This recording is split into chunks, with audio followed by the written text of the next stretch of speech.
This video is to help existing list clients manage their user profile details.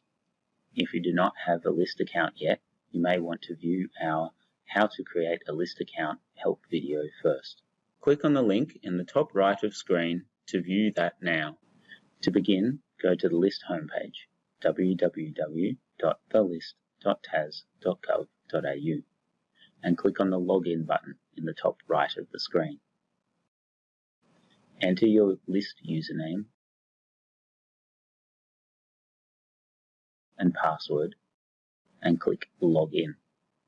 Then click on the My Account link at the top right of screen. Your user profile will appear.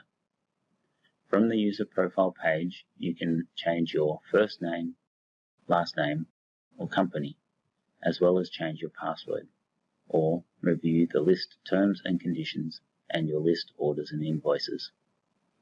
Click on Home at the top of the page to return to the list homepage and begin your searching. I hope this video has been helpful for you. If you found it useful, please like it below and subscribe to our channel using the link in the top right of your screen. There are more videos and help available on the Land Information System Tasmania YouTube channel and the List website, or you can contact the Client Services Help Desk by phone or email.